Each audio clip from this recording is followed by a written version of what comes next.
Venezuela, Honduras, República Dominicana, El Salvador, Cuba, Colombia, dije sí, Nicaragua, Estados Unidos, Nicaragua, El Salvador, Puerto Rico, Costa Rica, Cuba, República Dominicana, Costa Rica, ya lo dijo, Venezuela, arriba que no afloje, República Argentina. Ese aplauso para recibir al resto del mundo, Asia, África, América, Oceanía, Europa, que se conectan ahora. ¿Cómo están? Dios te bendiga, Dios te guarde. Gracias por esas banderas maravillosas de nuestros países, de las cuales estamos orgullosos.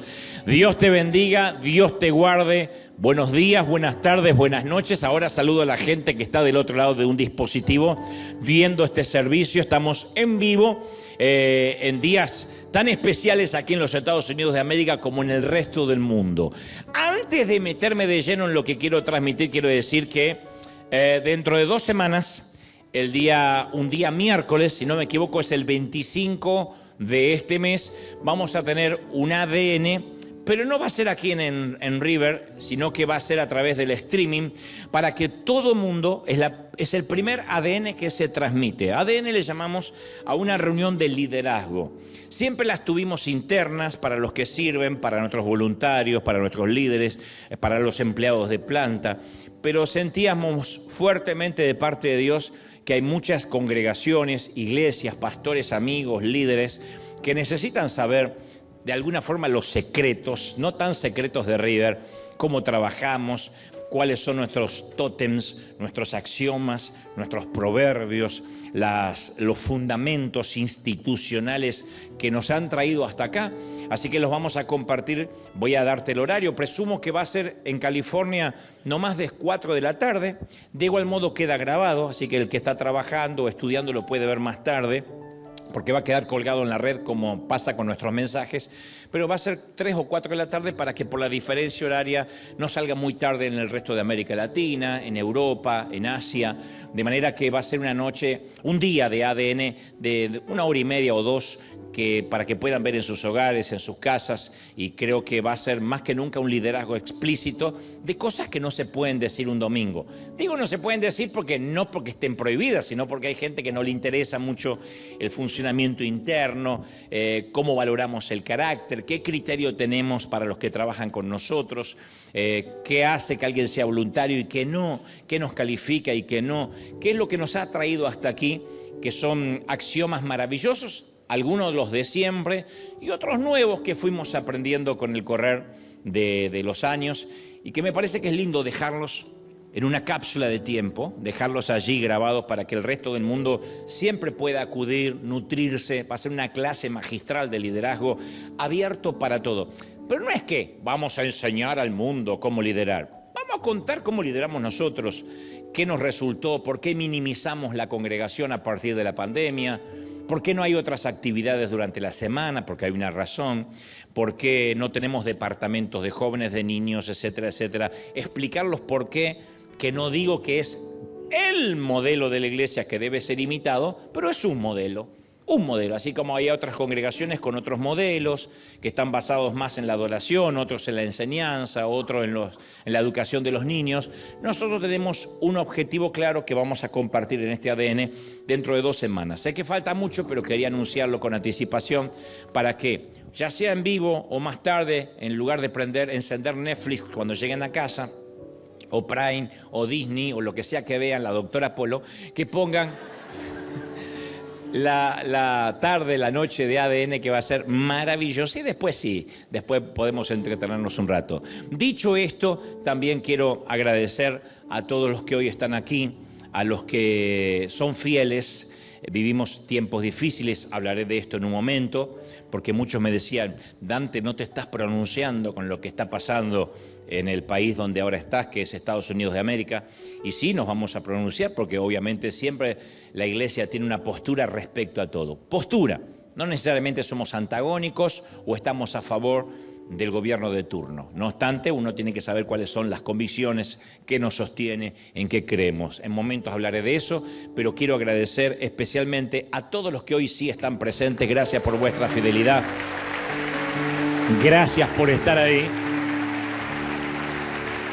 Me contaban recién que hay congregaciones amigas que realmente tienen la cosa compleja en Downey, en el centro de Los Ángeles, en el downtown, puesto que ahí hay manifestaciones. Entonces, literalmente hay congregaciones y templos que no pueden abrir o tienen temor de hacerlo. Así que es un agradecimiento doble hoy que en el Día del Padre, en un día festivo, en tantas partes del mundo y con días tan álgidos, hayan decidido darle la primicia al Señor. Decir, el domingo va a empezar como siempre ha empezado en mi vida. Te lo quiero agradecer. Independientemente del estatus migratorio de cada quien, porque yo sé, me consta, porque hay alguien que debe estar especulando, bueno, el que está ahí es porque no tiene problemas. No, confiamos en el Señor siempre, en momentos de pandemia, en momentos de epidemia, en momentos de redadas migratorias, en momentos de guerra, en momentos de paz. Dios sigue estando en el trono y eso es lo que nos bendice siempre, ¿sí? Muy bien. ¿Estamos listos, sí o no? Muy bien. Y este mensaje va dirigido especial y puntualmente a aquellos que durante estos días, estos últimos meses, o por qué no durante este año han tenido ganas de rendirse, de entregarse, de bajar los brazos. Es probable que haya gente aquí y en casa que ahora mismo se esté preguntando, ¿cómo me puede estar pasando esto a mí? O cómo puede estar pasando esto a mi familia, en cualquiera de los órdenes de las tragedias, los infortunios. Tu vida y la mía obviamente son distintas, como son distintas la vida de cada quien aquí, pero tenemos en común los abrumadores sentimientos que se producen con cosas como la traición, la adicción, la enfermedad mental, la división, las mentiras, el engaño, la tristeza, el desánimo, el temor, las batallas legales, la vergüenza, la culpa, la depresión, la opresión. En apenas esta semana nos levantamos con la noticia, lo decía recién antes de conectarnos al streaming, de un nuevo conflicto en Medio Oriente. Todos sabemos que Israel es el reloj de Dios y de alguna forma determina y marca el pulso del resto del planeta. No es un tema menor, aunque esté ocurriendo lejos en términos geográficos.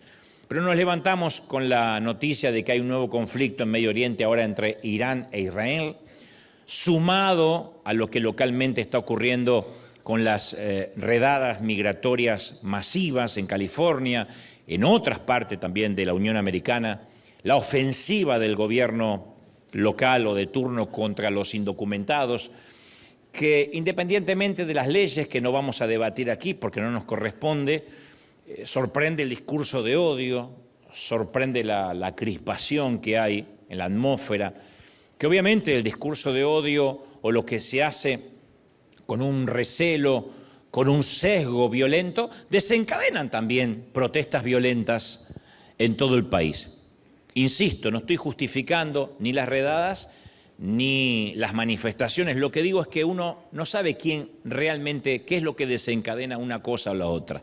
Lo cierto es que se vive una crispación y una violencia absoluta en todo el mundo. En nuestros países desde México hasta Tierra del Fuego, en la región, la situación no está mucho mejor. Se vive en cada nación, me consta, he estado en todos los países, se vive una crispación social, un enfado, un espasmo, una violencia como no ha habido durante muchos años. Estamos viviendo una pandemia de violencia. Una pandemia de violencia ya no es soslayada, sino explícita, desde los medios de comunicación, desde los gobiernos oficialistas y la oposición, los antagónicos. Vivimos bajo la sensación que ya nuestro nido seguro ya no es tan seguro, y que ese hogar donde podíamos resguardarnos, descansar, sea donde sea que quede ese hogar, está siendo desmantelado pieza a pieza.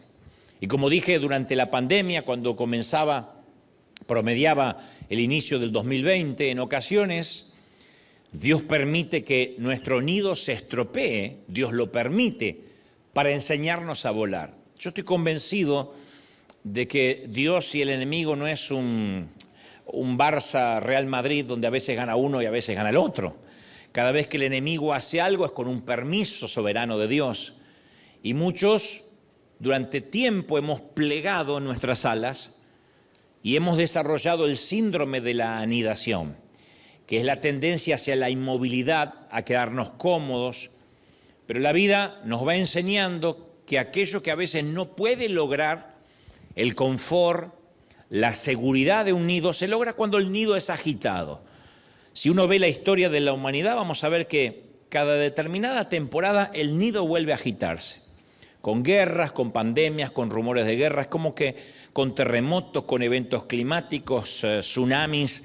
De tanto en tanto el nido es agitado para producir especialmente un despertar dentro de la iglesia.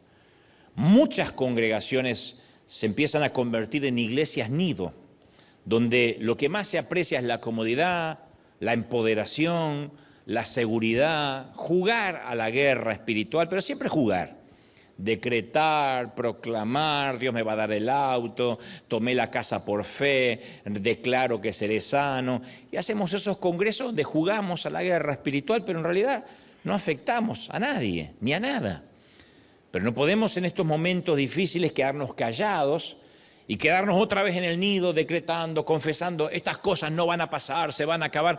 Estas cosas tienen que suceder. Voy a decirte lo que no quieres escuchar, pero estas cosas tienen que suceder.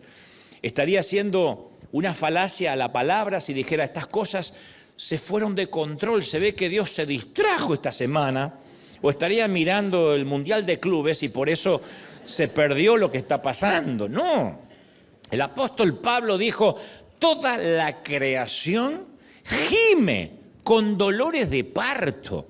¿Es necesario que les pregunte aquí a las mujeres que han parido si es doloroso el parir? Si realmente es necesario que les pregunte, los varones no tenemos idea, creemos que es como un resfrío, pero las mujeres saben.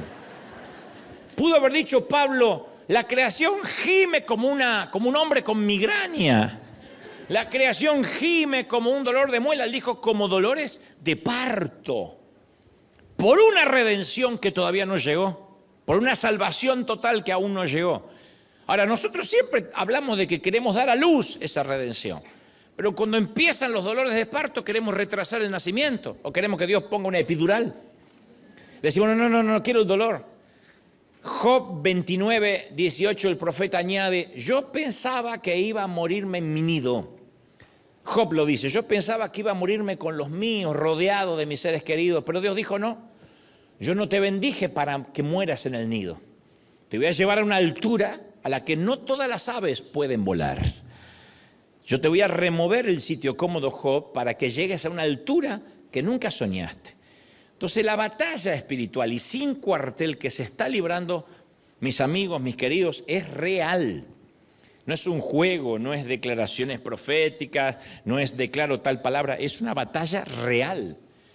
Y lamento decirte que lo que estamos viviendo en todo el planeta es apenas una pequeña parte de un ataque que se avecina mucho mayor. Las cosas no van a mejorar.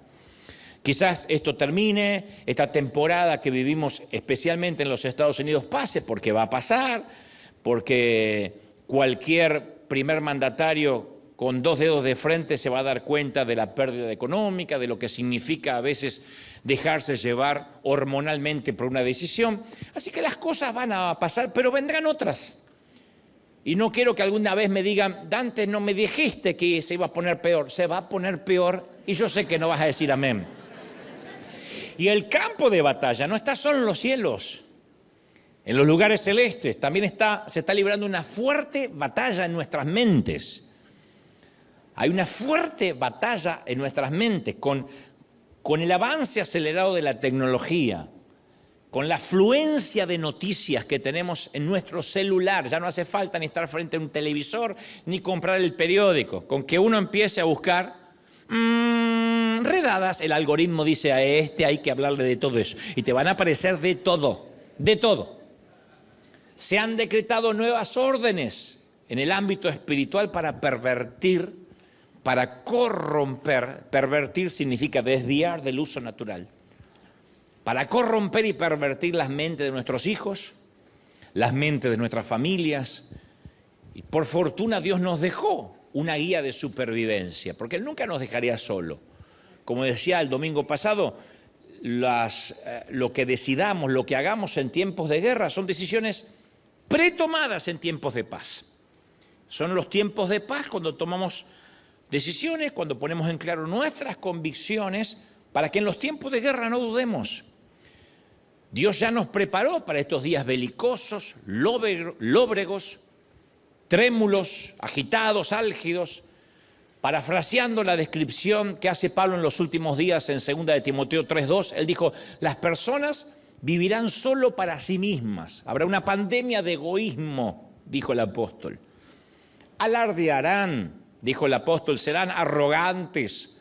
Las personas serán orgullosas, altaneras. Los hijos serán desobedientes a los padres. Serán personas sin santidad, sin temor de Dios, sin agradecimiento, sin amor y sin perdón. ¿Qué duda cabe que estamos viviendo la generación sin temor de Dios, sin agradecimiento, sin perdón? Esta es la generación que vivimos. No es una generación apocalíptica que va a llegar más allá. Esta es la generación sin temor de Dios, sin una generación que no conoce al Dios de sus padres. Pero lo bueno de todo esto es que de alguna forma, como decíamos hoy, todo sigue estando bajo el control de Dios. Él sigue estando en el trono, Él no se movió del trono, ¿estamos de acuerdo? No se ha movido. Entonces, a todos nos gusta el nido. ¿A quién no le gusta el confort, los tiempos y las temporadas de sosiego, de paz? Pero Él quiere que descubramos nuestras alas de la fe y no hay otra manera que la descubramos si no es moviendo el nido. Él quiere que experimentemos el gozo de volar en una altura de fe, en una altura espiritual que antes no vivíamos o que no llegamos a vivir hasta este momento. Antes de la pandemia del 2020, muchos estábamos cómodos, muchos. Yo era uno de ellos, cómodo, haciendo iglesia, jugando a la iglesia. Cuando digo jugando no lo digo en términos peyorativos, digo, hagamos un congreso de tanto en tanto, fijémonos las necesidades de la congregación, qué están pidiendo. Y hay unas hermanas que piden reunión de damas, hagamos una reunión, total tenemos el edificio. ¿Y qué piden los jóvenes? Y reunirse, pero los más jovencitos no se quieren reunir con los más viejos, así que hagamos de adolescente y hagamos adolescente más viejo y adolescente peludo y adolescente sin pelo y hagamos solteros, pero que los solteros de 20 y tantos no se junten con los solteros de 40, porque estos piensan que son solterones y los solterones no se quieren juntar con ellos. Estamos como toda iglesia. Cuando uno se empieza a involucrar en los negocios internos de una congregación, nunca se nos hubiese ocurrido alimentar al mundo. No estaba, y ayudar a África, y África está lejos. Y Cuba, ¿y qué tenemos que ver con Cuba? Que ayuden las iglesias de Miami, nosotros estamos en la otra punta, en la otra costa. Y México, y bueno, gracias a Dios, muchos ya pasaron para acá. Y Argentina, y ya me fui. Ustedes dirán, pero qué egoísta. Y bueno, es que el ambiente nos va llevando, el entorno, la perspectiva va cambiando. Hizo falta una pandemia. Algunos pensaron que la pandemia fue una pausa y después siguieron la vida como antes. No entendieron que fue un 9/11, que cambió la manera de ver la vida, que la vida ya no es más como antes del 2020, antes del COVID. Y así como el 9/11 cambió nuestra manera de viajar en avión, la pandemia cambió nuestra manera de ver la iglesia, entre otras cosas. Las empresas cambiaron. Las compañías entendieron de que ya no hacían falta oficinas necesariamente para todo, escritorios necesariamente para todos. Hay edificios que son fantasmas vacíos en Manhattan, porque todo el mundo descubrió que desde la casa podía ser más efectivo. El mundo cambió. Y los líderes, los pastores que pensaron que era una pausa y después volvían a tener la gente como esclava, con 40 reuniones a la semana, no falta esta reunión, no falta esta otra, te voy a poner un líder encima que te va a controlar. Es que no entendieron que la pandemia se terminó, la pandemia terminó con el silencio de los corderos. Terminó con eso de decir, bueno, tengo miedo de que si me voy un domingo de la iglesia pierdo la cobertura y caigo bajo maldición. Se terminó.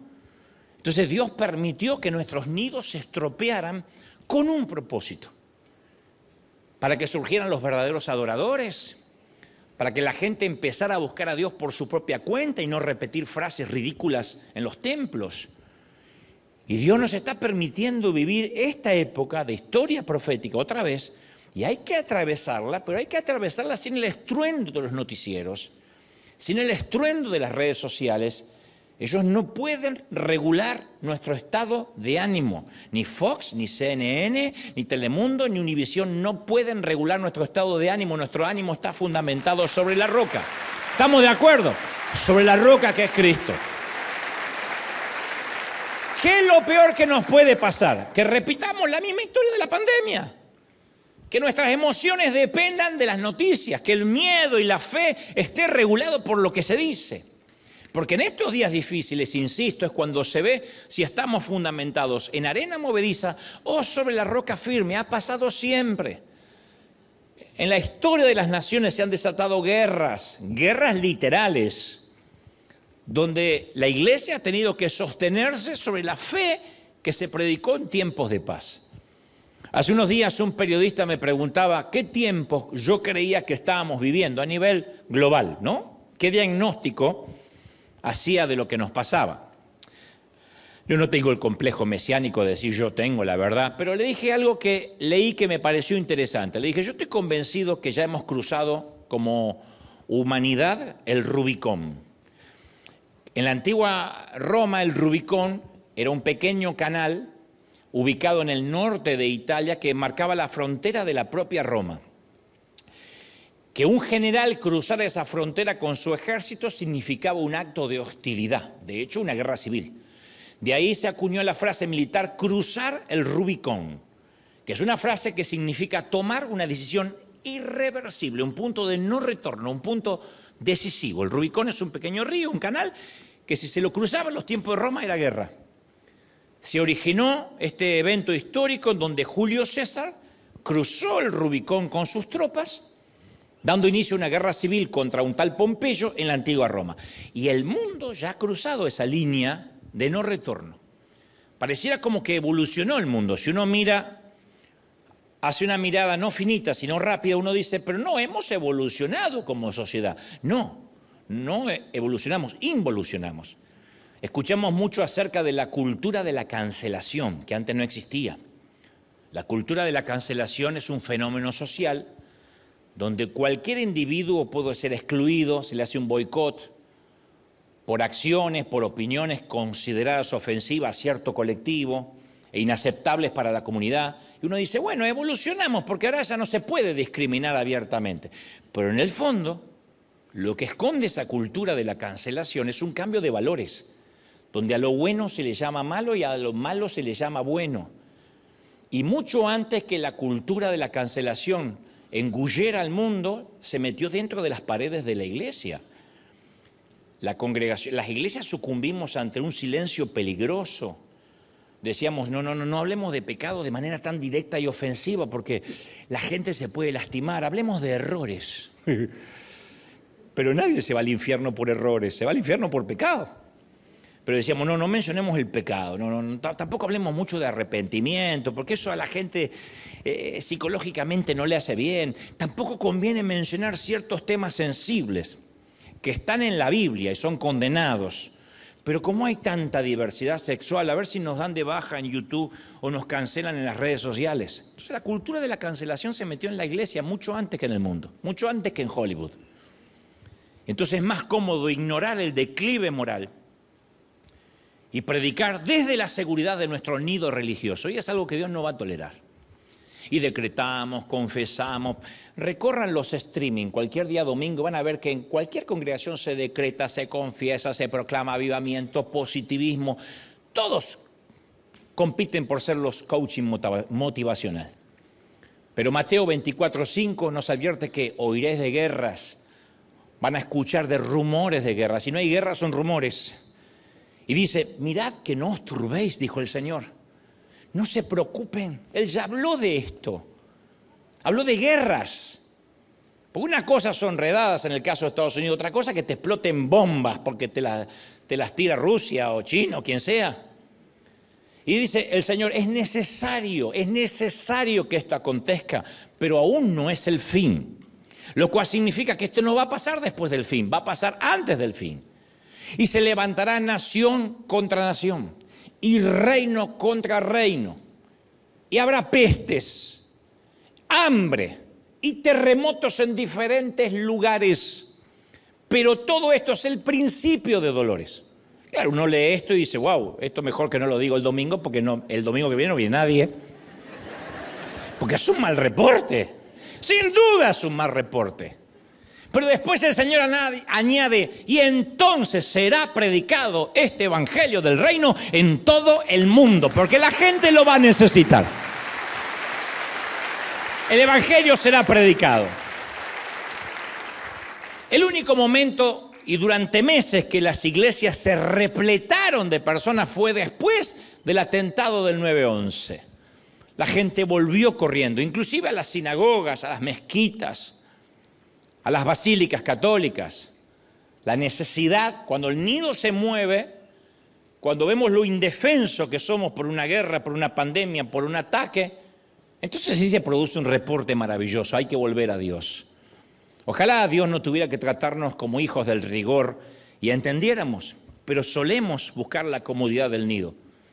Ergo, yo no quiero sonar como alguien que insensible, poco empático, que no entiende las necesidades de cada persona. Yo entiendo, y entiendo el miedo también.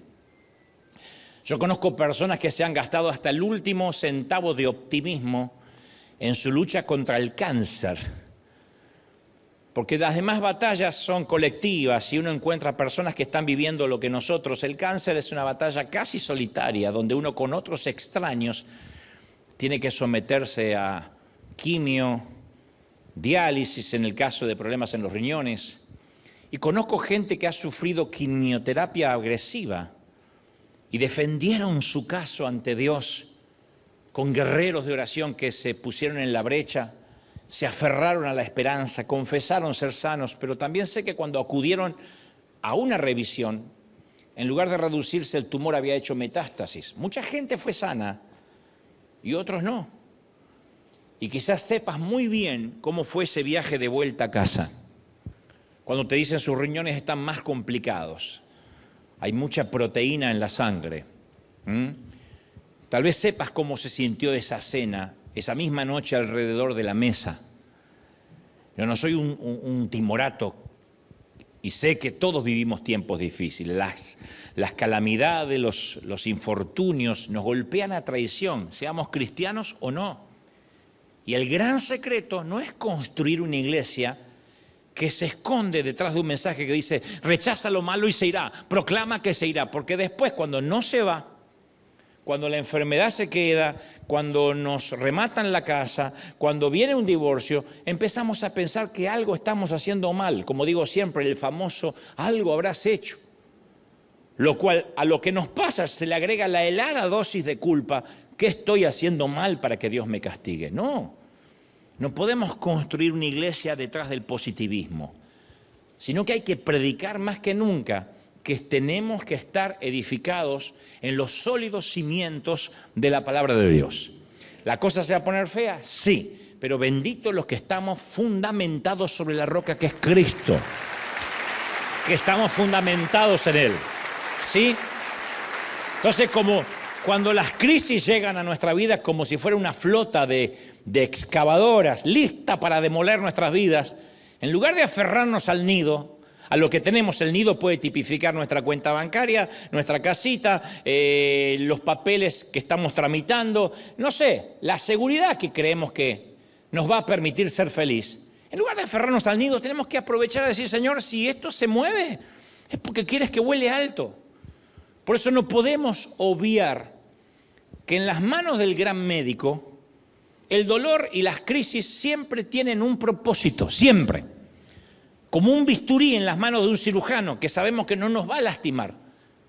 Cuando Dios tiene un bisturí, es como un médico, es porque su propósito no es hacernos daño, sino ayudarnos a elevar nuestra fe. Y si estamos dispuestos a aprender, Dios nos moldea como si fuéramos blandos trozos de barro. Señor, úsame. Voy a confiar en ti, voy a ser prudente como ocurrió en la pandemia, pero yo voy a confiar en ti.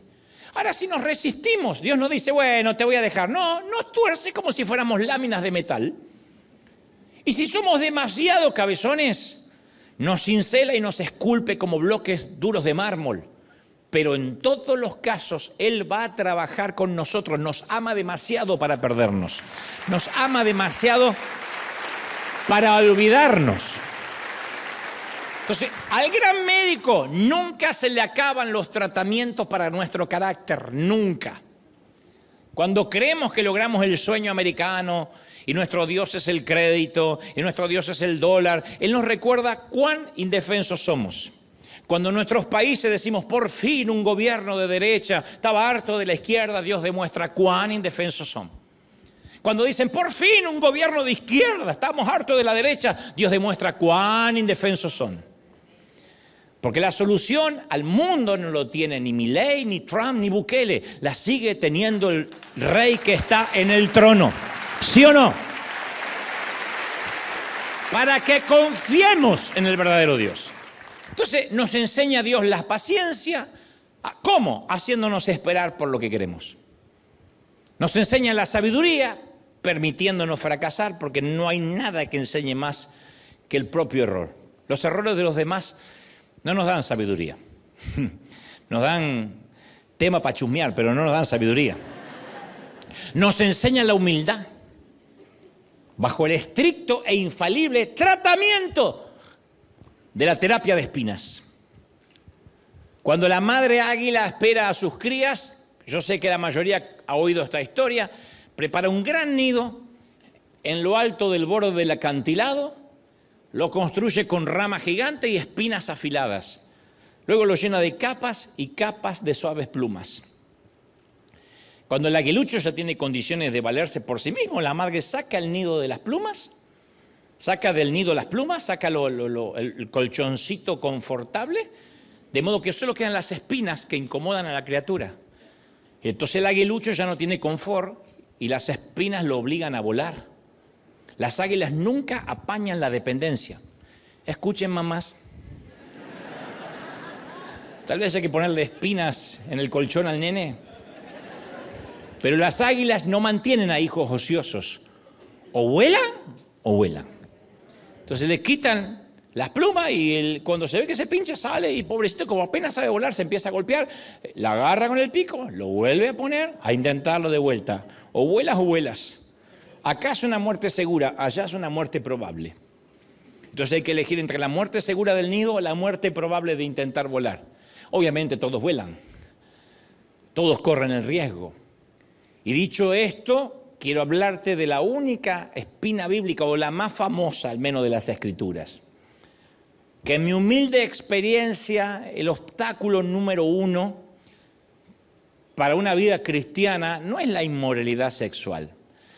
No estoy desacreditándola, digo, no es el obstáculo número 1, ni la avaricia desmedida. Obviamente estos dos siempre se llevan toda la publicidad, suelen ser los más escandalosos, los más sensacionalistas, porque nos enteramos de predicadores implicados en pecados sexuales y eso despierta nuestro morbo de saber qué más, y con quién, y cómo, y dónde. O vemos informes periodísticos sacando a luz que otro predicador tiene una flota de autos deportivos, jet privado, casas de varios millones de dólares. Eso siempre llama la atención. No obstante, yo sostengo que el verdadero enemigo a menudo pasa inadvertido y rara vez se informa en un noticiero. El orgullo, que es lo que Dios siempre quiere tratar con nosotros cuando remueve el nido en todo el planeta. Indudablemente la pandemia nos quitó el orgullo a todos. ¿Se acuerdan cuando nos podíamos morir todos independientemente de la edad? Independientemente de si vivíamos en Beverly Hills o viviéramos en un cordón de emergencia. Yo sé que esto del orgullo, cuando yo digo el orgullo, están diciendo, bueno, es un problema más bien argentino. No, es una generalización. Yo tengo un pastor argentino, amigo, que me dice, mentira que los argentinos somos arrogantes. Algunos de nosotros somos perfectos.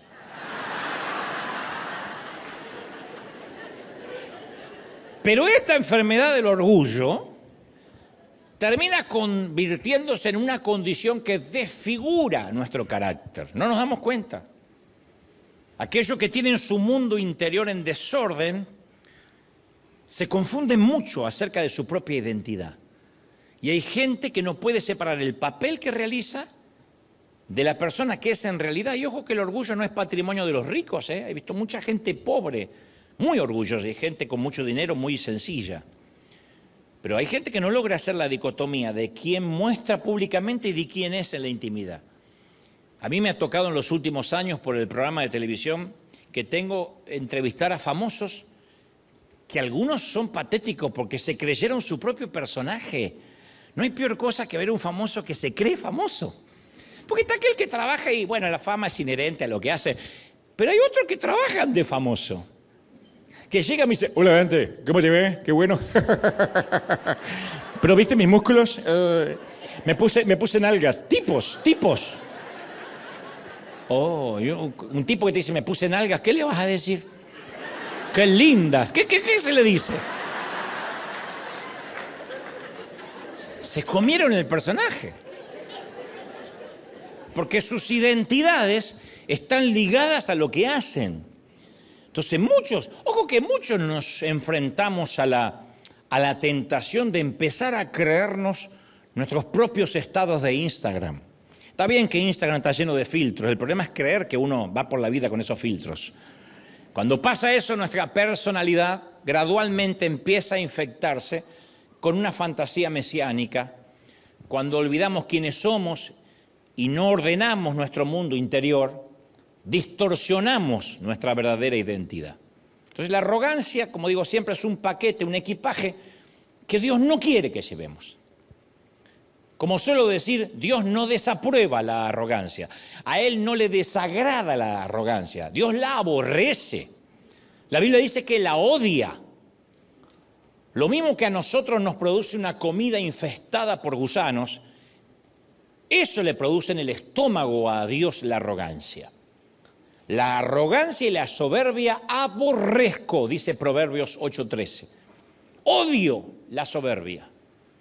Dios dice en Filipenses, el Señor dice en Filipenses 2:3, no hagáis nada por vanagloria, nada. Cesen las palabras arrogantes de vuestra boca, 1 Samuel 2:3. Dios los resiste a los soberbios, 1 Pedro 5:5. Antes de la caída, la altivez de espíritu, Proverbios 16:18. Jehová asolará, arrasará la casa de los soberbios, Proverbios 15:25. Entonces Dios la aborrece. ¿Por qué la aborrece tanto? Porque no hicimos nada que justifique nuestra arrogancia. Es como el mosquito que se pone en la oreja del elefante que está cruzando el puente y cuando llega al otro lado dice el mosquito, lo cruzamos, ¿eh? Es lo mismo. ¿Qué lo cruzamos si ibas en la oreja del elefante? ¿Por qué Dios la aborrece? Porque no se le da premios al lienzo que el pintor usa. Nunca hay un Pulitzer para la tinta y el papel que usó el periodista. No hay diplomas para el escarpelo que usa el cirujano. O sea, nunca los instrumentos reciben el crédito por lo que hacen. Y nosotros no somos los merecedores del aplauso. Y no es porque Dios tiene un problema de ego, nosotros lo tenemos. Porque no nos conformamos con un poco de adulación, siempre queremos tragarlo todo. Por eso hay tanta gente adicta a los likes, a los me gusta. Y se saca 350 fotos hasta que pone una y espera a ver qué le digan y no alcanza con un like. El elogio y los aplausos nos van atrofiando el cerebro. Entonces es ahí cuando Dios aplica la terapia de la espina. Es el tratamiento preferido de Dios para bajarnos los humos, la terapia de la espina. Y ahora yo estoy consciente que voy a tocar algunas vacas sagradas y va a molestar la teología de alguien.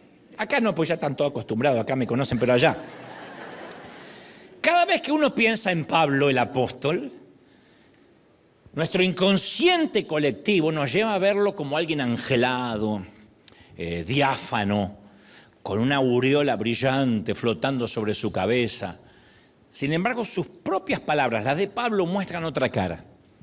Cuando uno va a ver la biografía del apóstol, uno ve a las claras que alguna vez fue un hombre orgulloso, iracundo, colérico, agresivo, muy furibundo, explotaba. Y para que Dios pudiera usar a Pablo tenía que tratar con esas lacras arraigadas en el profundo de su carácter. Porque uno piensa que uno se convierte al Señor y se transforma en una carmelita descalza. No. Nuestro temperamento continúa. Seguimos habiendo nacido en el mismo lugar donde nacimos y criamos como nos criamos. Después todo es sometido a los pies de Cristo. Pero no es que Dios apaga nuestro cerebro y apaga nuestro temperamento. De hecho, Pablo escribe a los filipenses en la carta del capítulo 3 y el versículo 4 y dice: si alguien pudiera confiar en sus propios esfuerzos, sería yo, dice Pablo. En un contexto donde él dice: yo también tengo credenciales para mostrar. Dicho y dice: si otros tienen buenas razones para confiar en sus propios esfuerzos, no te imaginas las que yo tenga. Y le sale el argentino de adentro a Pablo. Dice: fui circuncidado cuando tenía 8 días de vida. Soy un ciudadano de Israel, de pura cepa y miembro de la tribu de Benjamín. Un verdadero hebreo como no habrá ningún otro. Fui miembro de los fariseos, dice Pablo, quienes exigen la obediencia absoluta, estricta a la ley judía. Y era tan fanático que perseguía con crueldad a los cristianos. Y en cuanto a la justicia, ni te cuento, yo obedecía la ley al pie de la letra. Y aparte de todo esto, que Pablo lo dice, tenía una educación y un gran acervo cultural. En Hechos 22:3 dice Pablo: yo soy judío nacido en Tarso, criado y educado aquí en Jerusalén bajo el maestro Gamaliel, que era equivalente a decir, estudié en Harvard. Y como estudiante de él fui cuidadosamente entrenado en nuestras leyes y costumbres judías. Y llegué a tener gran celo por honrar a Dios en todo lo que hacía, tal como ustedes hoy. O sea, que si había alguien para que sea presumido, ese era Pablo. Inteligente, educado, sagaz, genio, gran celo religioso. O sea, tenía todos los patógenos para parecer un caso terminal de orgullo el tipo. Era para meter un chaleco de fuerza y decirle con los argentinos: vaya. Es muy posible que sus compañeros consideraran a Pablo como un tipo brillante, perspicaz, muy agudo, irónico, instruido, versado. De esos tipos con los cuales es muy difícil debatir algo, porque siempre van a encontrar una razón para tener razón. Sin embargo, Pablo tenía muchas luchas en su mundo privado y no las oculta. En la segunda carta a los Corintios 12, Pablo menciona que tuvo una experiencia espiritual tan intensa y tan excepcional que ni siquiera se le permite describirla en detalle, ¿no? Dice él en un momento: no hay palabras en el diccionario, en la letra, en el griego ni en el latín que pueda graficar, articular lo que viví. Y él dice más o menos así, dice: hace 14 años, no se pierdan esto, fui llevado hasta el tercer cielo, al paraíso, y oí cosas y vi cosas tan increíbles que no pueden expresarse con palabras. No hay vocabulario en nuestro lenguaje que pueda expresar lo que vi. Cosas que ningún humano se le permite contar. Entonces, el hombre no está seguro si fue arrebatado corporalmente, si tuvo una especie de viaje extracorpóreo al reino espiritual. Lo que sabe es que fue invitado a conocer el cielo. Fue invitado a conocer el trono de Dios. No sé si vinieron unos ángeles y dijeron: vamos para arriba. ¿A dónde? Más arriba. Y lo subieron. ¿Sabes qué es lo que me llama la atención? Es que por lo que sabemos es la primera vez que lo cuenta después de 14 años de la experiencia. ¿Te imaginas a un apóstol moderno que viaja al cielo ahora? No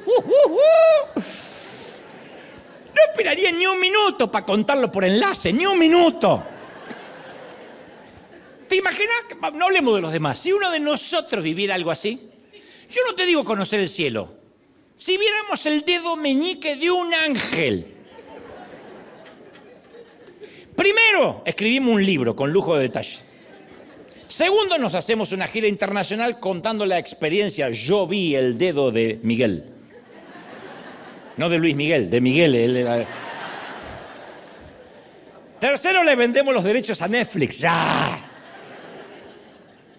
Hace una semana leía que hay gente que publicaba que una nube de gloria se había metido dentro del edificio y ya llegó la nube, ahora faltan los creyentes, pero literalmente, no, después vinieron los creyentes, pero literalmente veía toda una neblina dentro de la iglesia.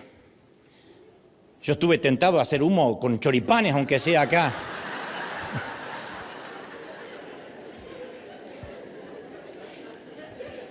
Pero Pablo nunca intentó comercializar la experiencia.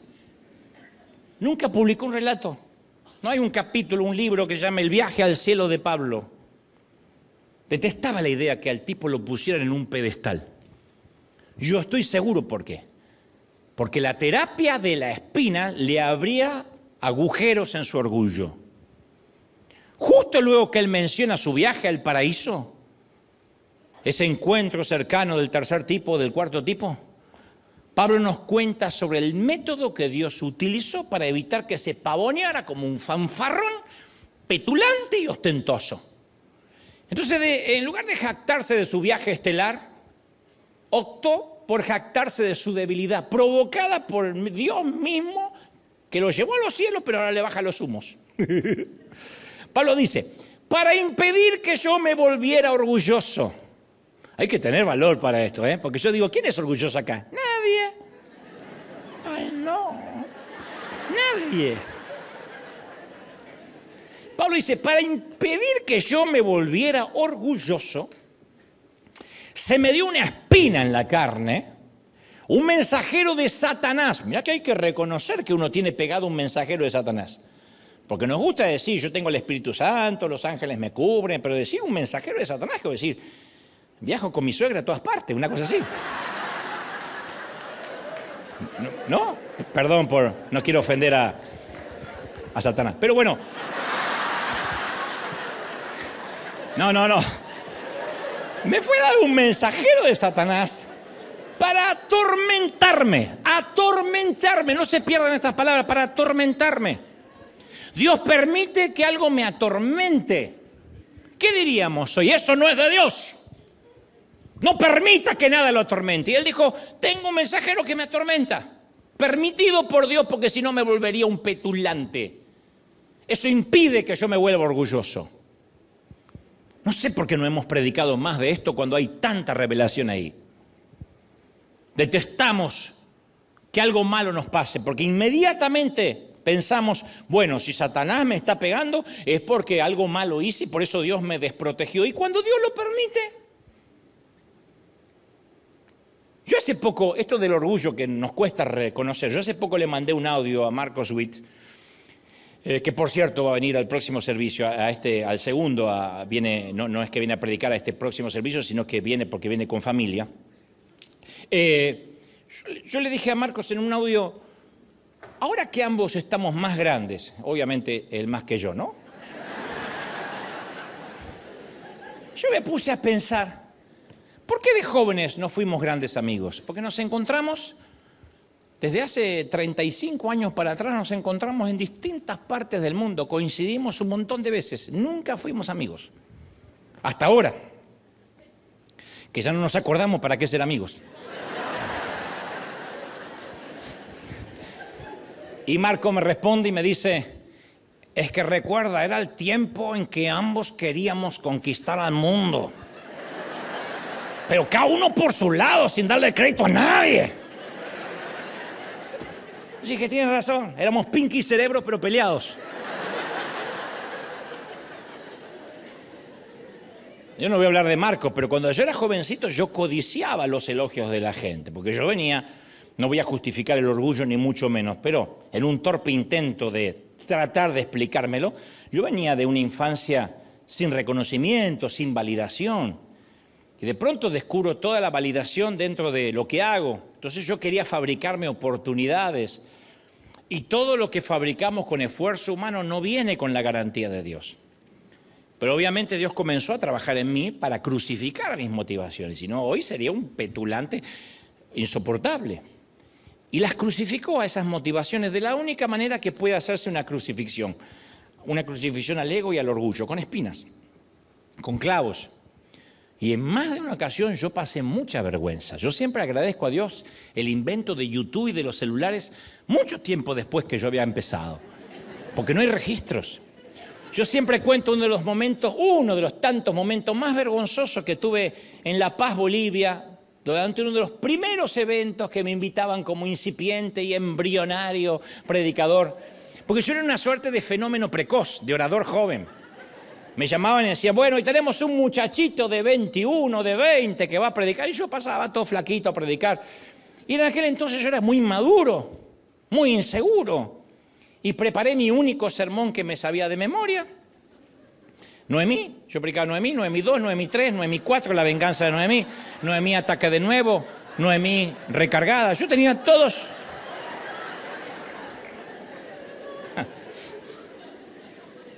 Noemí, destino final. Yo les iba poniendo subtítulos para el mismo mensaje. Y en medio del mensaje, me acuerdo, hago así, cosa que uno tiene que evitar siempre, pero me golpeo la boca contra el micrófono y veo que un diente mío de acá sale dispara, pero veo una cosa blanca que...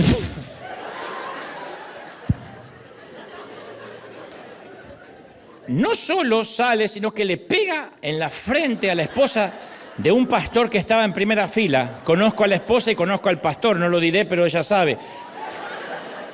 Yo me quedé como Luis Miguel antes que se juntaran los dientes.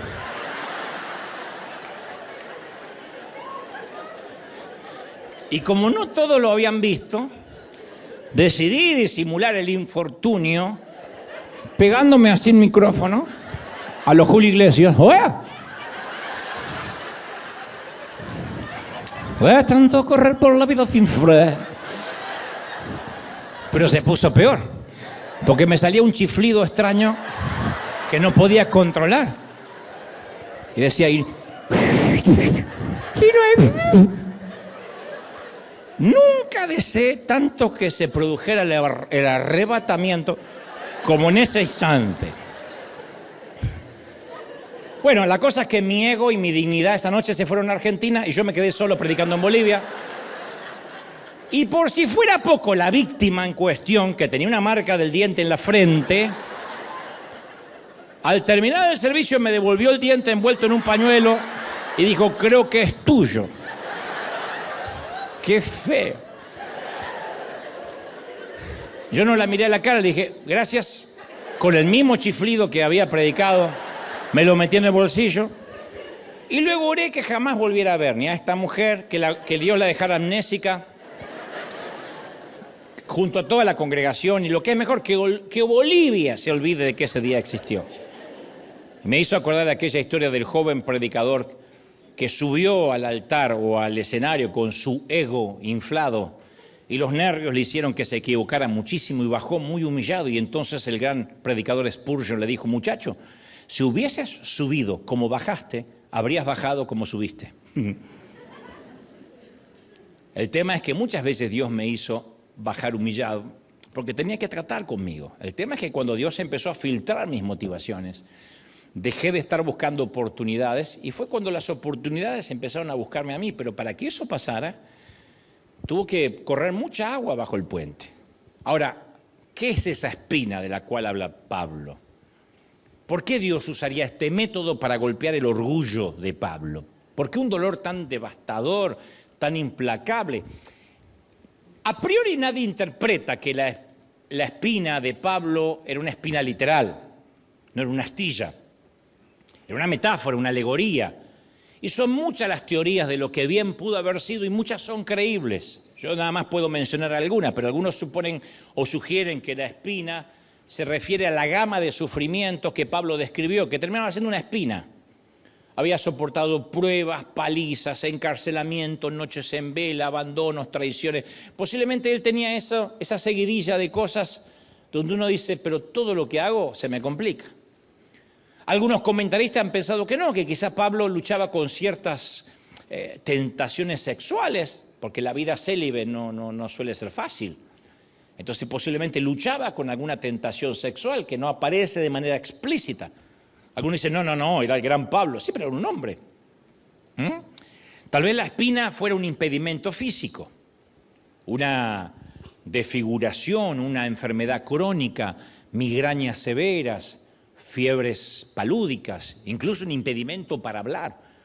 Capaz que era un impedimento en la vista, muchos más coinciden con esto. En Gálatas 4:15 Pablo dice: estoy seguro de que ustedes, de haber sido posible, se hubiesen arrancado sus propios ojos para dármelos. Toda la pauta de que tal vez no veía bien, y al final de esa carta comenta: fíjense en con qué letras grandes estoy escribiendo estas palabras. ¿Será que tuvo que depender de secretarios, de escribas, para que le leyeran, le escribieran lo que apenas podía ver? Si Pablo hubiese tenido glaucoma o cataratas, eso explicaría mucho de sus problemas. Pero sin importar cuál era su espina, tenemos que imaginarnos a un Pablo distinto a como lo retrata la religión. Yo lo veo como un hombre encorvado, con los ojos clavados en el suelo la mayoría de las veces, aquejado por una dolencia física. Así me lo imagino y así lo retrataría si produjera una película sobre Pablo. Me lo imagino dictando las palabras de sus cartas y tal vez necesitaba hacer una pausa de tanto en tanto porque recuperaba fuerzas para poder seguir hablando. Porque no son las palabras de un teólogo empoderado que especula sobre el mundo exterior desde su silla mullida de su oficina cómoda. Sus palabras estaban forjadas sobre el yunque del dolor. Fueron escritas con tintas de sangre. Pablo nunca supo lo que era vivir en un nido cómodo, en el sueño americano, por ejemplo. ¿Y nosotros? ¿Con qué espina crónica estamos luchando? ¿Con qué dolor? ¿Estamos agobiados por un problema físico, mental, emocional?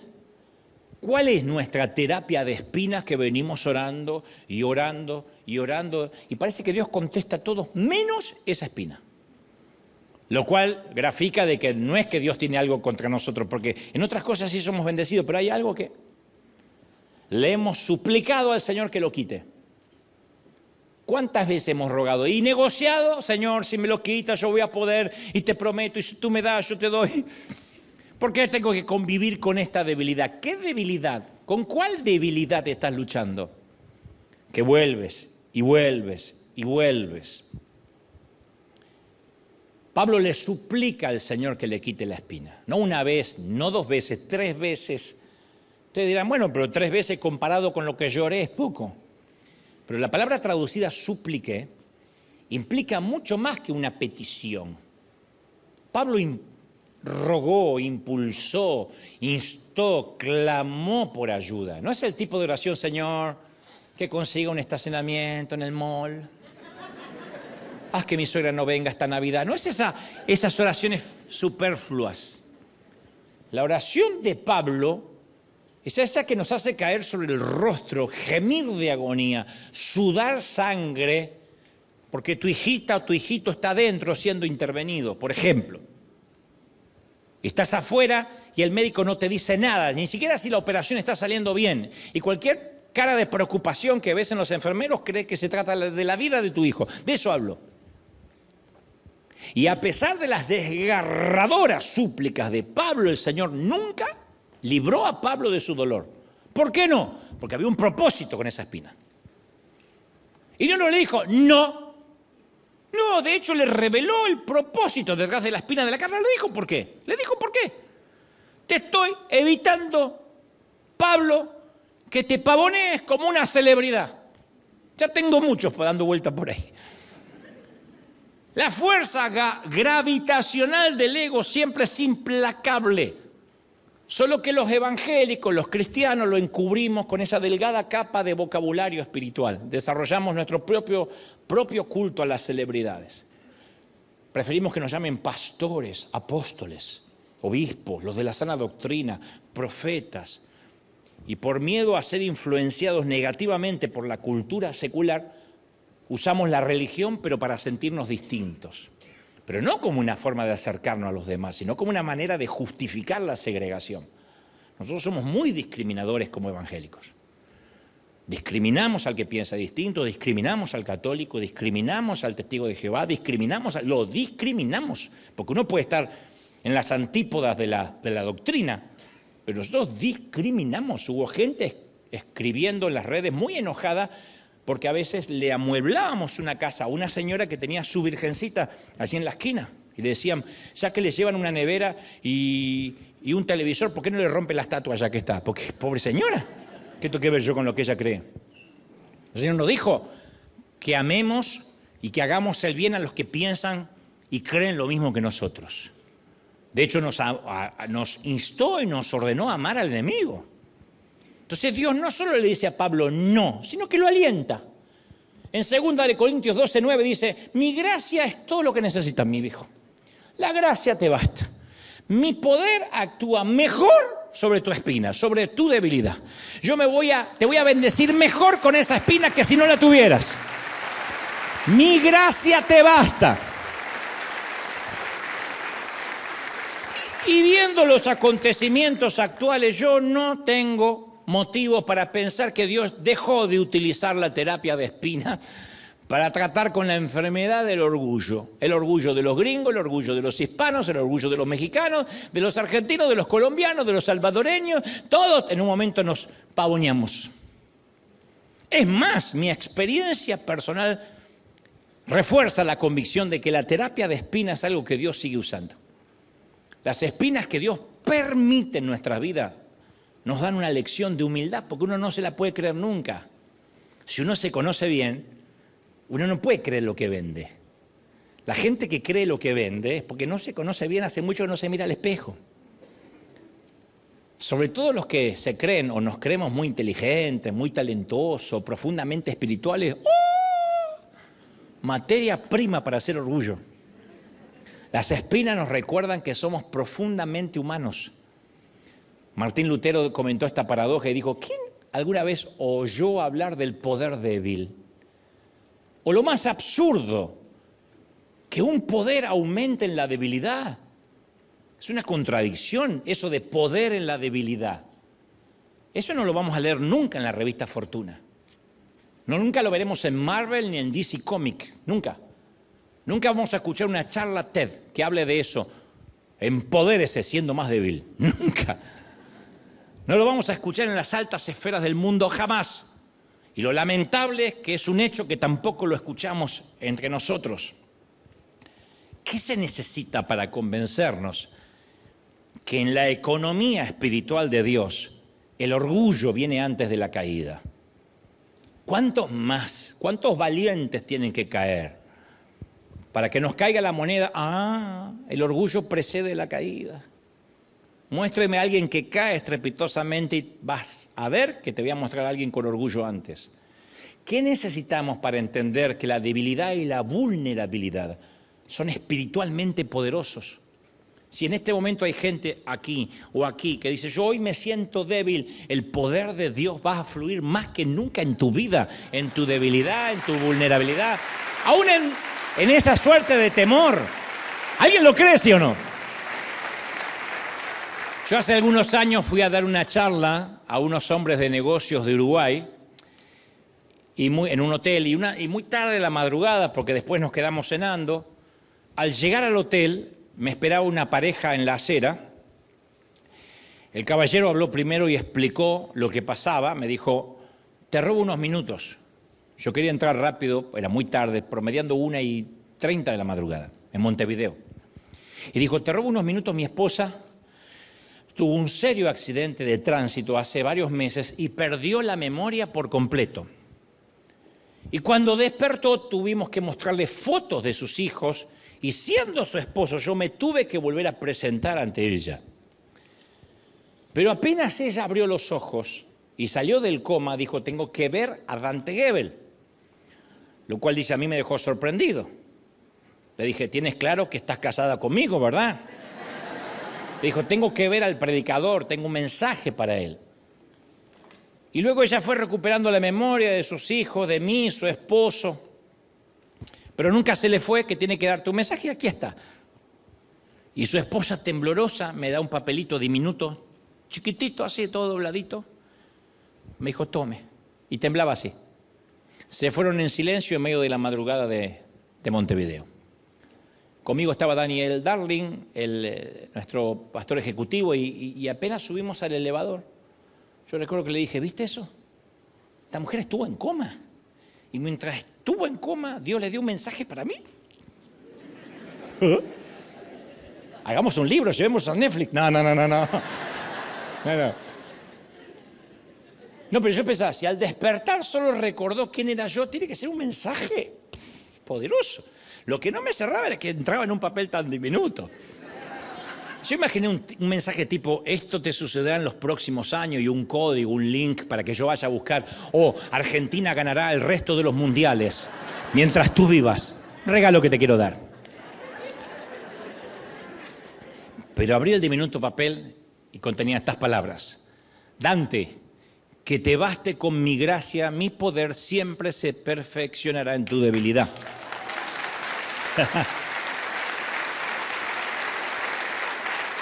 Yo no aplaudí. Yo dije, ¿de verdad estuvo en coma y esperó hasta la madrugada en la puerta del hotel para darme esto? Lo tengo en la Biblia. Y para ese entonces no logré comprender la profundidad de estas palabras y por qué Dios me envió ese recordatorio. Yo no puedo decir cuántas veces esas palabras me ayudaron en las zanjas del dolor, en los callejones de la desesperación. Recuerda que mi gracia te va a bastar. Todo lo que necesitas es mi gracia. Yo sé que las espinas del sufrimiento no son fáciles de abordar. De hecho, es posible que aquí, en casa, haya gente que experimentó profundidades de sufrimiento que yo jamás he conocido ni voy a vivir. Así que yo no te voy a dar la impresión de que soy el modelo a seguir de cómo atravesar el sufrimiento, porque no viví cosas duras como mucha gente. Yo sé que es más fácil predicar de este tema que vivirlo de una manera coherente. Pero sí creo que tenemos que encontrar el poder de Dios en nuestra debilidad. Tenemos que llegar a decir, en este momento lo único que necesito es la gracia de Dios.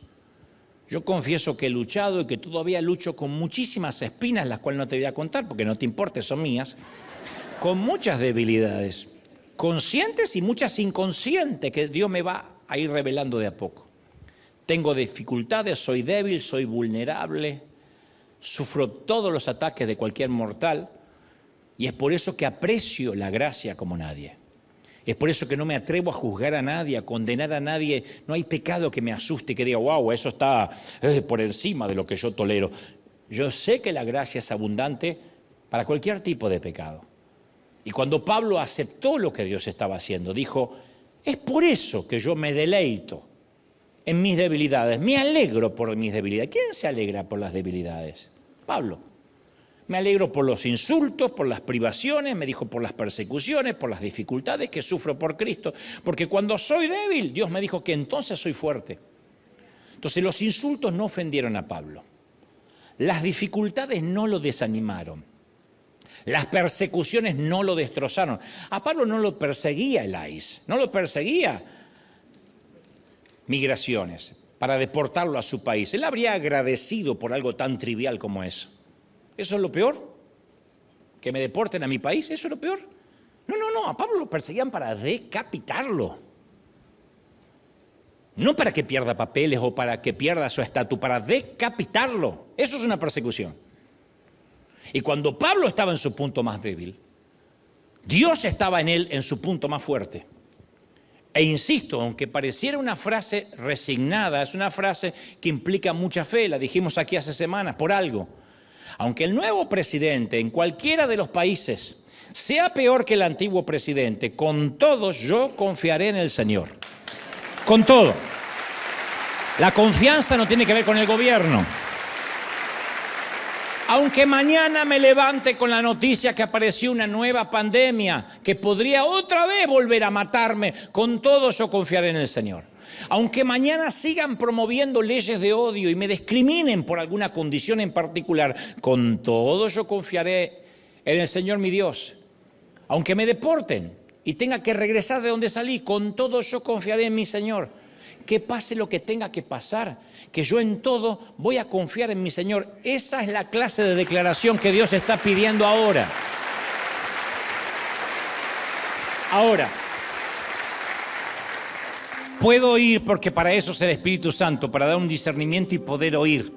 Yo puedo oír lo que algunos están diciendo. Claro, no te pones del lado de los hermanos latinoamericanos, seguramente porque tú tienes papeles, no te importa. No, yo lo que digo es que no importa, yo me puedo morir. Yo estoy viajando a Argentina todas las semanas, por ahí no me dejan entrar, qué sé yo. No es lo que quiero, pero con todo, yo me regocijaré en el Señor, porque entiendo que nada va a pasar sin que Dios lo permita. Hago mi mejor esfuerzo, pero yo he entendido que si voy a rendir un examen, y lo rindo bien, y sin embargo me dicen no sirve, atrás.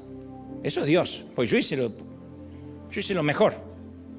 Pero también puedo rendirlo mal, y si Dios quiere, dice, adelante, pasó. He vivido eso cientos de veces. Cuando uno entiende realmente lo que es la soberanía de Dios, esto no significa, bueno, entonces no hago nada, total Dios se ocupa. No, uno hace su mejor esfuerzo. Toma las medidas preventivas, todo lo que tiene que tomar, pero después, en el fondo, tiene que confiar en Dios. Si no, ¿en qué creemos? Es un chiste esto. Es un mal chiste. ¿En qué creemos si cuando las cosas se ponen feas, como el Señor dijo que se van a poner y van a empeorar, inmediatamente dudamos de la cobertura de Dios? O Dios nos trajo y nos sostiene, o Dios no nos trajo y no nos sostiene. Y si Dios no nos trajo, es una falacia permanecer donde Dios no nos trajo. Y si Dios nos trajo, no hay nada, no hay nadie que te pueda mover. Es Dios que nos sostiene. Uno tiene que caer en la moneda de eso. Es Dios quien nos sostiene, el Dios que nos trae. Entonces puede que ahora estemos sintiendo una terapia de espinas de parte del Padre. Y la espina que parece que ahora nos está lastimando, en realidad nos está sanando. Puede parecer que está haciéndonos daño, pero no es así, no es un corte, es una poda. La poda siempre trae nuevos brotes. Agradecemos a Dios por la pandemia. Sé que esto va a herir susceptibilidades, pero hubiésemos muerto como una iglesia más. Nunca hubiésemos mirado hacia afuera, no hubiésemos nunca enviado en 5 años 47 millones de dólares a la gente necesitada. ¿Sabré qué habríamos hecho? Ya habríamos comprado otro edificio, tendríamos un lugar para campamentos, seguro. Porque ahí íbamos. Tendríamos un super edificio de escuela dominical tipo Disneyland y todos los padres felices porque se sacan los críos 2 horas. Tendríamos un lugar para encerrar suegras. Mire, hay recursos. Pero Dios nos sacudió el nido y dijo, necesito que alguien se ponga en la brecha, que alguien piense en los necesitados, en mis pequeñitos. Por eso hoy nuestros misioneros están ahora en África empezando un nuevo proyecto y nos damos cuenta que hay miles de proyectos para empezar. Entonces a veces el dolor es lo único que nos pone de rodillas. Qué feo que sea así, pero yo soy parte de esos, donde la espina es lo que nos pone de rodillas. Y un buen tratamiento de espina nos baja los humos, nos ubica los patitos desalineados de la fila. Y cuando la espina duele mucho, he aprendido que lo mejor es dejar de luchar, rendirnos. Digámosles al Señor, Señor, yo llegué al final de mis recursos, de mis ideas, de mis fuerzas, de mi energía, hasta acá llegué. Lo único que podemos decir, tu gracia me basta, tu perdón me basta. Y con el tiempo vamos a abrazar la realidad de que aun cuando la vida se pone difícil, Dios sigue siendo bueno, Él no cambia. Entonces no le vamos a temer a nada ni a nadie. Teme a Dios y no le temerás a nadie. Témele al hombre.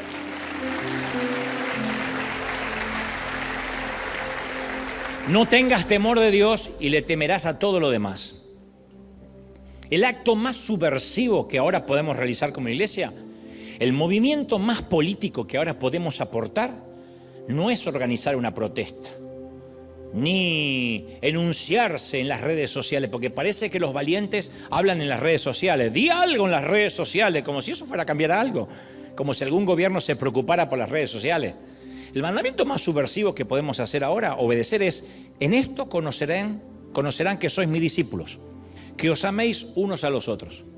Si el gobierno no ayuda a los pobres, la iglesia va a seguir ofreciendo alimentos y ayuda. Y esto para todos los países, ¿eh? Si el gobierno oprime, la iglesia debe sostener a los oprimidos. Si el gobierno exige venganza, la iglesia debe dispensar gracia y no culpa. Si el gobierno se divide en grietas, la iglesia debe manifestar unidad. Si el gobierno destruye a sus enemigos, la iglesia debe amar a los enemigos. Tenemos que ser una colonia del cielo en un imperio hostil.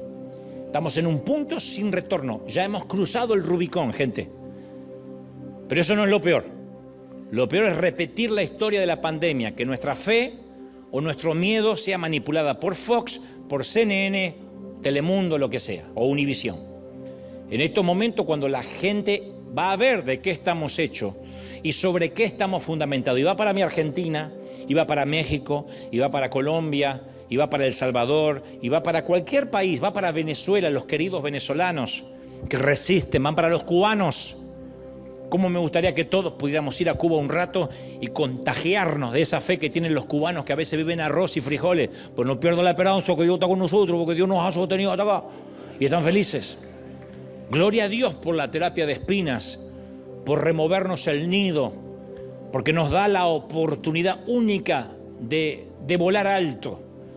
Y cuando uno ve que las filas, hablo de los Estados Unidos de América, las filas hispanas aflojan, la gente deja de venir por un Super Bowl, porque hoy es el Día de las Madres y se van a comer carnitas, porque hoy me tocó el cumpleaños, porque hoy es mi aniversario de bodas, y el hilo más delgado siempre es la iglesia, uno ya empieza a oler, se viene una removida de nido. Porque la pandemia nos hizo desesperar a todos por congregarnos, por volvernos a ver. Y después Dios tiene que volver a removernos el nido, porque somos adictos a la comodidad, adictos a que lo tengo a Dios como el genio de la lámpara, y si lo necesito, ahí está, tengo 911 y Dios en la agenda. Si lo necesito, lo llamo. Por eso es tiempo de agradecer por las espinas, agradecer porque estamos perteneciendo al mundo en caos, lo cual no nos deja exentos, y esto nos va a hacer alcanzar alas de la fe. Escuadrón, llegó el tiempo en que volamos o volamos.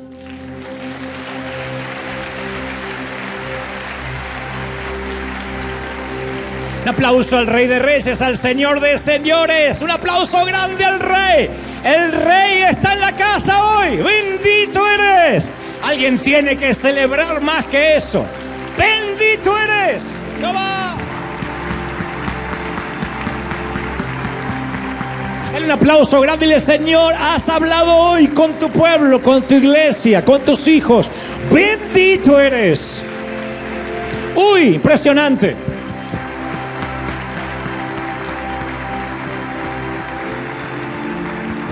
Más de tu gloria, más.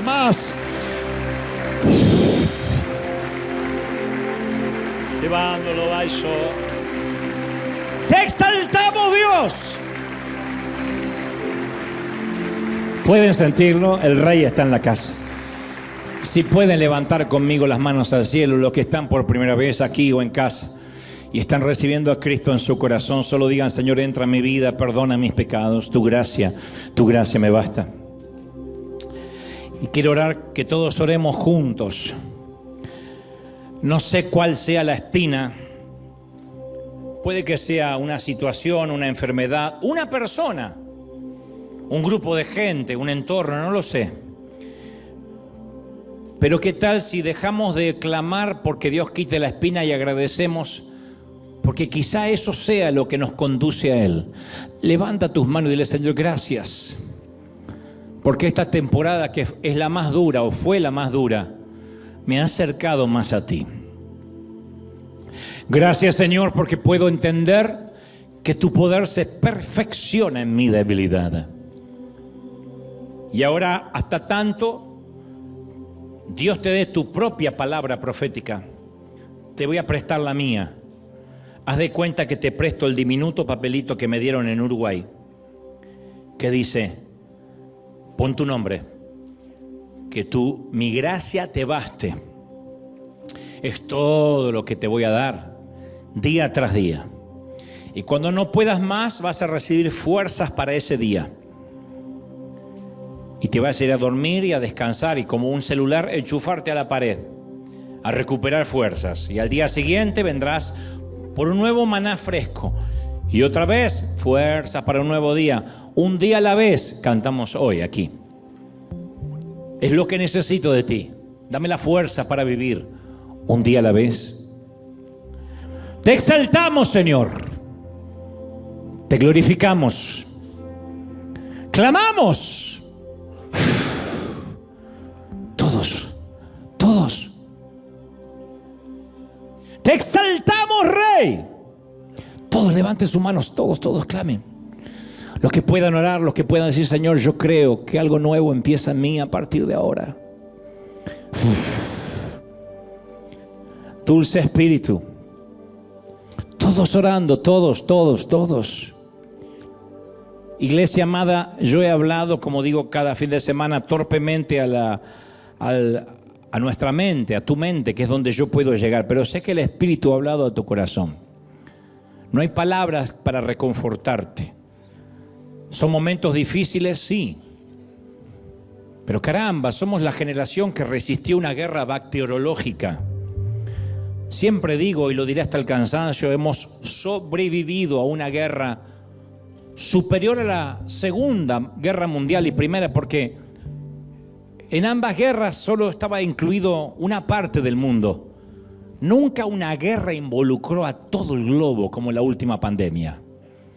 Una guerra que fue por nuestros hijos, por nuestros abuelos, por nuestros padres, que dejó entubados a nuestros seres queridos, que algunos los tuvimos que ver partir de jóvenes.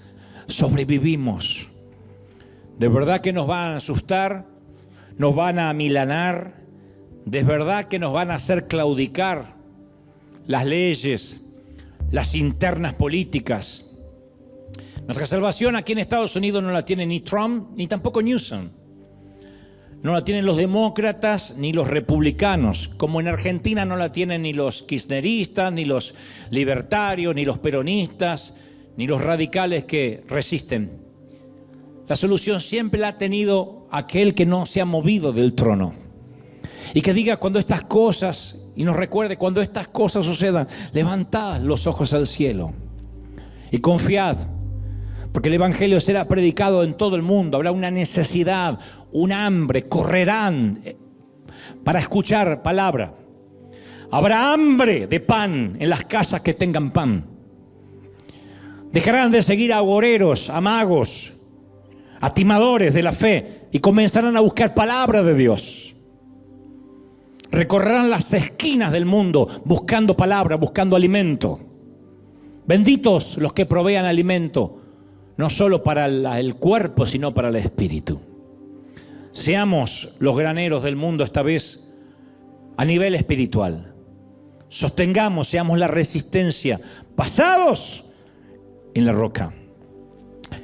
Y vivamos lo que todos, porque los vientos soplan para todos, las tormentas son iguales para todos, pero se verá quién está fundamentado sobre arena y quién sobre roca.